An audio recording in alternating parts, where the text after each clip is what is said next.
Shalom Bapak Ibu Saudara yang dikasih Tuhan, selamat sore, selamat malam. Hari ini Selasa 17 Januari 2023. Mari kita persiapkan hati kita untuk kita mendengar sebagian kebenaran firman Tuhan dalam acara Pesan Gembala. Mari kita awali di dalam doa. Segala puji, hormat, syukur kami naikkan kehadirat-Mu ya Bapa, sesembahan kami yang kami agungkan dalam nama Tuhan Yesus Kristus. Kami bersyukur atas pimpinan dan penyertaan sepanjang hari. Dan saat ini Kau berikan kami waktu yang indah untuk kami belajar sebagian kebenaran firman-Mu. Urapi hamba-Mu, urapi firman-Mu, dan biarlah sore hari ini menjadi berkat bagi setiap kami. Dalam nama Tuhan Yesus Kristus kami berdoa dan mengucap syukur. Haleluya. Amin. Bapak Ibu Saudara yang dikasih Tuhan, kali ini saya akan membawakan sesuatu yang mungkin tidak asing bagi Bapak Ibu Saudara dan saya, yaitu tentang doa orang percaya. Ya, doa orang percaya. Ya, tentu setiap kita memahami arti doa yang benar.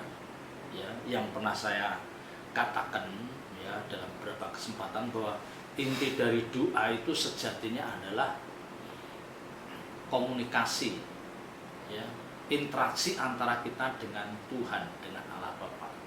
Ya, jadi tidak hanya monoton, hanya berisi permintaan, ya. Bukan berarti permintaan itu salah, tetapi tidak berhenti di situ. Ya. Tetapi intinya adalah bagaimana Bapak Ibu Saudara akhirnya bisa mengerti hati Tuhan, mengerti kehendak Tuhan dalam hidup kita. Ya, tentu Tuhan juga memahami bahwa kita akan selalu atau sering mengganggu Tuhan, ya, khususnya dalam setiap pergumulan dan permohonan kita. Ya, tetapi sekali lagi Tuhan menyadari hal itu. Tetapi yang lebih penting Bapak Ibu Saudara adalah sikap doa dari orang percaya itu yang jauh lebih penting. Kita lihat di dalam Mazmur pasal 25. Mazmur pasal 25 ayat yang pertama. Ini perikopnya adalah doa mohon ampun dan perlindungan dari Daud. Kepadamu ya Tuhan, ku angkat jiwaku. Ya. Kepadamu ya Tuhan, ku angkat jiwaku. Ya. Dalam di lain bagian Alkitab ya seringkali dikatakan juga ku angkat tanganku. Ya, tidak ada yang salah. Ya, bisa ku angkat tangan atau ku angkat jiwa. Tetapi di sini rasanya ketika ayat ini mengatakan kepadamu ya Tuhan, ku angkat jiwaku. Artinya apa? Ketika dia mengangkat jiwa, itu dia benar-benar memahami, ya, dia benar-benar menyelami apa yang dia sampaikan kepada Tuhan, apa yang disampaikan orang percaya itu kepada Tuhan. Kalau orang hanya mengangkat tangan, itu hanya seperti pergerakan yang jasmani saja. Ya, tidak ada susahnya orang hanya mengangkat tangan, tidak ada susahnya. Tetapi kalau mengangkat jiwa, aku angkat jiwaku, itu tidak mudah. Karena kan jiwa itu tidak kelihatan. Ya, aku angkat hatiku, aku angkat jiwaku. Ya, itu kan sesuatu yang tidak kelihatan. Ya, tetapi kalau aku angkat tanganku, orang bisa melihat, oh dia mengangkat tangan. Tetapi belum tentu orang yang berdoa mengangkat tangan itu belum tentu jiwanya ikut terangkat, artinya jiwanya itu langsung berinteraksi dengan Tuhan, belum tentu. Ya. Tetapi kalau dikatakan kepadamu ya Tuhan, ku angkat jiwaku, sekalipun dia tidak mengangkat tangan, tetapi ini justru lebih menunjukkan satu keintiman. Ya. Sekali lagi, untuk mengangkat tangan itu sangat mudah karena itu bisa dilihat dengan mata telanjang, tetapi ku angkat jiwaku, ku angkat hatiku itu tidak mudah. Ya, itu tidak mudah. Karena orang harus benar-benar mempersiapkan. Dia harus benar-benar meresapi bahwa dia ada di hadirat Tuhan. Dia tidak bisa seenaknya. Ya, dia tidak bisa semaunya dalam kondisi yang kacau. Dia tidak mungkin bisa mengatakan ku angkat jiwaku, sementara sejatinya keadaan jiwanya, keadaan hatinya sedang kacau. Itu tidak mungkin. Ya. Jadi pemazmur ini mengatakan kepadamu ya Tuhan, ku angkat jiwaku. ini adalah menunjukkan bahwa dia benar-benar fokus, ya, dia benar-benar memiliki kerinduan yang kuat mengarahkan hati jiwanya untuk bisa bersentuhan, berinteraksi dengan Tuhan. Ya.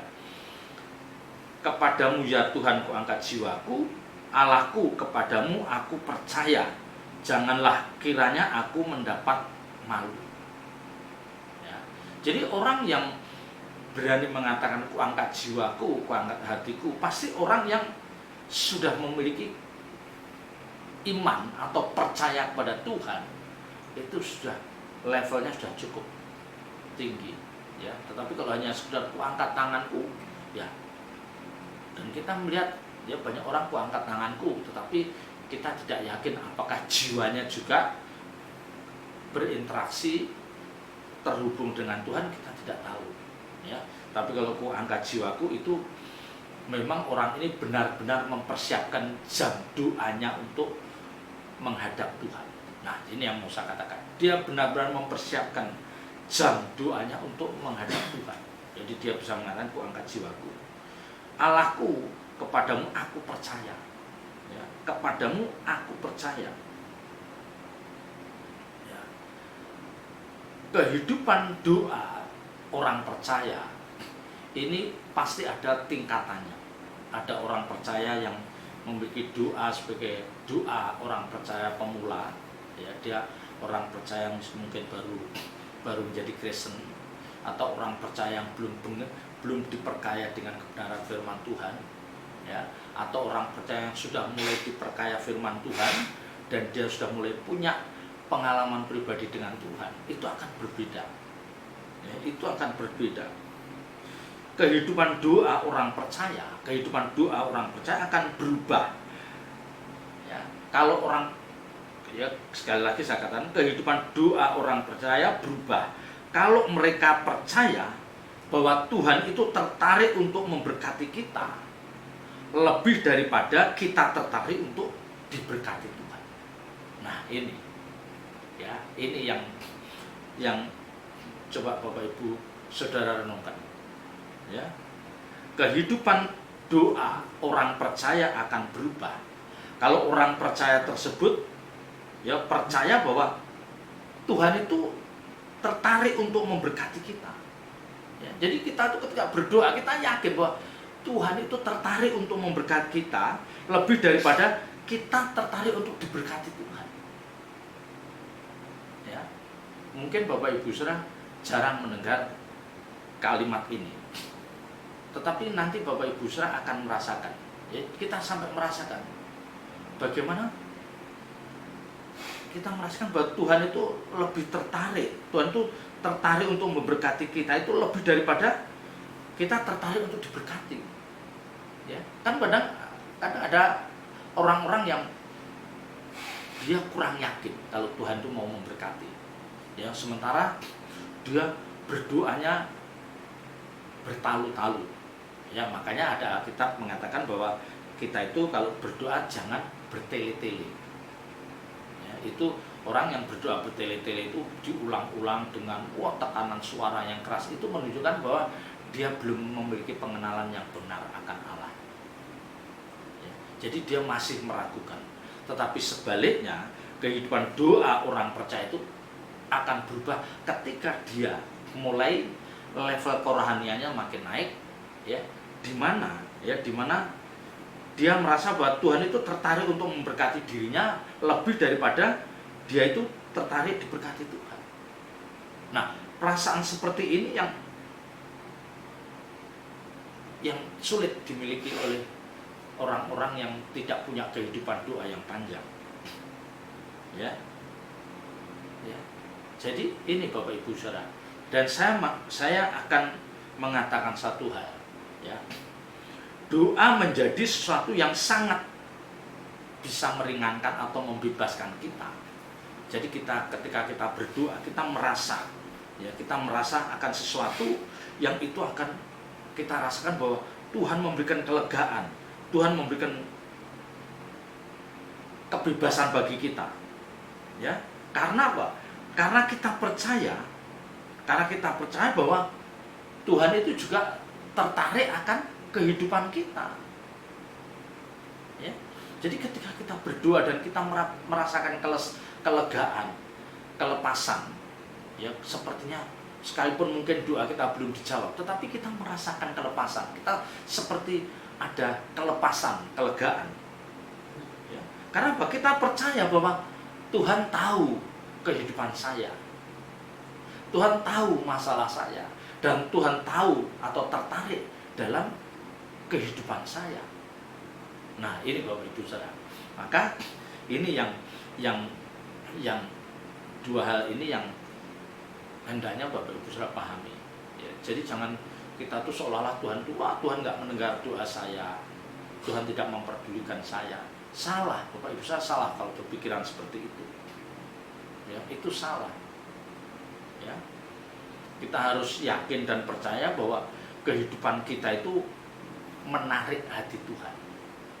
Ya, jadi Tuhan itu tertarik dengan kehidupan kita. Nah, tentu kehidupan seperti apa? Nah, itu yang harus kita persoalkan.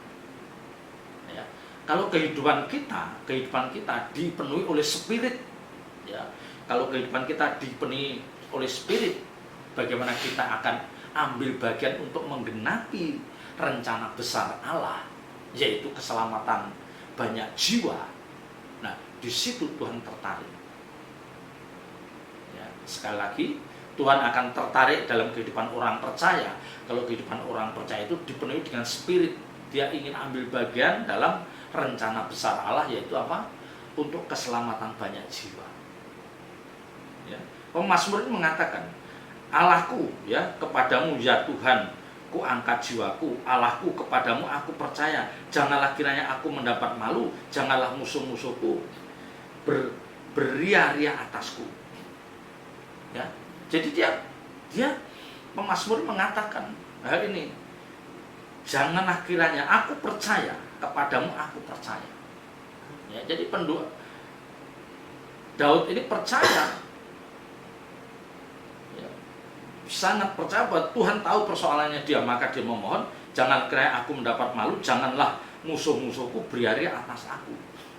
Nah, kita tahu bagaimana kondisi Daud saat itu. Ya, kita tahu kondisi Daud bagaimana dia dikejar-kejar Saul dengan tentaranya, bahkan kematiannya itu dikehendaki oleh Saul. Ya, hidupnya tidak tenang, berpindah dari satu tempat ke tempat lain demi menyelamatkan jiwanya. Ya, makanya Daud itu adalah sosok yang harus bergaul erat dengan Tuhan. Ya, karena dia mengalami hal seperti itu. Janganlah musuh-musuhku beria-ria atasku. Dia tidak ingin dipermalukan. Nah, doa yang sama Bapak Ibu Saudara bisa kita naikkan. Doa yang sama bisa kita naikkan. Janganlah kiranya aku mendapat malu. Misalnya keluargaku, rumah tanggaku, ya, keluarga besarku, pelayananku. Janganlah kiranya aku mendapat malu atas apa yang aku lakukan. Janganlah musuh-musuhku beria-ria atasku. Artinya orang-orang yang selama ini, ya, tidak bisa menerima kita atau berseberangan kita, jangan sampai dia beria-ria bersuka cita karena perintahanku. Jadi pemazmur ini sangat yakin bahwa Tuhan pasti akan menolong. Ya, ayat 3, ya, semua orang yang menantikan engkau takkan mendapat malu. Ya, semua orang yang menantikan engkau, yang merindukan lawatan Tuhan, yang merindukan hadirat Tuhan dalam hidupnya, takkan mendapatkan malu. Ya. Nah, ini di satu sisi itu seperti satu jaminan. Ya, semua orang yang menantikan engkau takkan mendapat malu. Tetapi masalahnya adalah tidak semua orang percaya itu menantikan Tuhan. Tidak semua orang percaya itu menantikan lawatan Tuhan. Tidak semua orang percaya itu menantikan hadirat Tuhan. Ya, ada orang-orang yang berdoa hanya formalitas. Ya, tetapi dari kedalaman hatinya tidak ada satu kerinduan, keinginan yang kuat untuk menghadirkan Tuhan dalam hidupnya. Tidak ada kerinduan untuk dilawat oleh Tuhan. Ini masalah. Ya, karena mereka mungkin orang-orang seperti ini adalah orang-orang yang merasa cukup. ya, secara materi cukup, ya, dia punya jabatan, kedudukan yang tinggi, dia dikelilingi oleh orang-orang yang kuat, orang-orang yang mengasihi dia, orang-orang yang selalu siap memberikan perlindungan, ya. Dan orang-orang ini sepertinya tidak memerlukan Tuhan, karena mereka seperti sudah cukup dengan kehadiran orang-orang sekitarnya. Nah, ini yang salah. Ini yang salah. Ya. Orang-orang seperti ini suatu saat bisa dia dipermalukan Tuhan. Bisa. Ya. Jadi orang-orang yang merasa atau memang dia tidak memerlukan Tuhan karena merasa sudah dikelilingin orang-orang yang hebat, orang-orang yang punya pengaruh, yang punya kekuasaan, dan dia tidak memerlukan Tuhan, ini bisa dipermalukan. Ya. Tetapi ayat 3 mengatakan, ya, semua orang yang menantikan engkau takkan mendapat malu. Ya. Bapak, Ibu, Saudara, dan saya harus menjadi orang yang menantikan Tuhan, menunggu lawatan Tuhan, ya, menunggu hadirat Tuhan dalam hidup kita. Harus, ya, supaya kita tidak dipermalukan oleh Tuhan. Ya. Sekalipun secara jasmani, secara kasat mata mereka adalah orang-orang yang kuat, tetapi terlalu mudah bagi Tuhan itu untuk mempermalukan hidup seseorang. Itu terlalu mudah. Itu terlalu mudah. Ya, mungkin dia hebat, kuat, tetapi Tuhan bisa permalukan lewat kelakuan anaknya. Ya. Tuhan bisa permalukan lewat apa yang dilakukan oleh istrinya, oleh menantunya, oleh cucunya. Ya. Dan kita tidak bisa melindungi orang-orang yang kita kasih. Kita tidak bisa memagari, melindungi istri kita, anak kita, cucu kita, menantu kita selama 24 jam supaya dia tidak berbuat salah. Tidak bisa. Ya. Hanya Tuhan yang mampu mewujudkan hal ini. Ya. Maka kita harus menjadi orang-orang yang menantikan lawatan Tuhan, menantikan zaman Tuhan.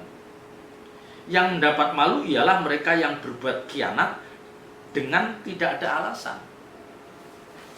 Ya, berbuat khianat itu yaitu dia mulutnya mengaku sebagai orang percaya, orang Kristen, tetapi dalam setiap gerak-geriknya dia tidak memerlukan bahwa dia perlu Tuhan. Dia tidak pernah menghadirkan Tuhan dalam hidupnya. Nah, ini Bapak, Ibu, Saudara. Ya, ini.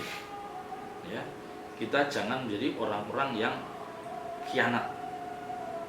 Yang dikatakan yang mendapat malu ialah mereka yang berbuat khianat dengan tidak ada alasannya. Ya. Berbuat khianat itu ketika dia tidak merasa perlu Tuhan. Tidak jelas alasannya. Ya, jadi dia merasa tidak perlu Tuhan. Coba bayangkan, ya, sementara dia ngaku Kristen, dia juga ke gereja. Jadi ini orang-orang yang memprihatinkan, ya, orang-orang yang memprihatinkan. Orang yang berkhianat itu artinya orang yang tidak satu visi, tidak satu perjuangan. Ya, istilahnya militer itu desersi. Jadi kalau satu peleton, satu batalion itu berjuang untuk ke arah sana, tapi dia memilih tidak ikut pasukan, tapi dia menyimpang ke arah lain. Nah, itu berkhianat, itu desersi. Nah, itu kalau di militer bisa ditembak sama komandannya, karena orang seperti ini membahayakan. Ya, kalau dia tidak dalam satu kelompok, dalam satu visi, dalam satu tujuan, wah, dia ini berbahaya, ini berkhianat, lebih baik disingkirkan. Nah, cuman Tuhan itu tidak sadis seperti itu, tetapi cepat atau lambat mereka pasti akan tersingkir atau disingkirkan. Ya, nanti berbagai cara Tuhan bisa menyatakan hal itu. Ya, dan ini yang saya katakan ini sangat membahayakan. Ya, jadi Bapak, Ibu, Saudara, jangan menjadi orang yang berkhianat. Jangan menjadi orang percaya tetapi tidak satu visi dengan Tuhan. Tidak satu tujuan dengan Tuhan. Ya, tujuan rencana besar Allah apa? Keselamatan jiwa bagi banyak orang. Ya, kita ambil bagian di situ dengan berbagai cara, menjadi berkat lah, ya, menjadi mentor, ya. Kita seringkali sharing kepada mereka, ya, membawa mereka untuk tidak masuk dalam pergaulan yang jahat, ya, mengarahkan mereka untuk memiliki komunitas yang rohani. Itu cara kita supaya mereka tidak binasa, ya. Beritahukanlah jalan-jalanmu kepadaku ya Tuhan, tunjukkanlah itu kepadaku.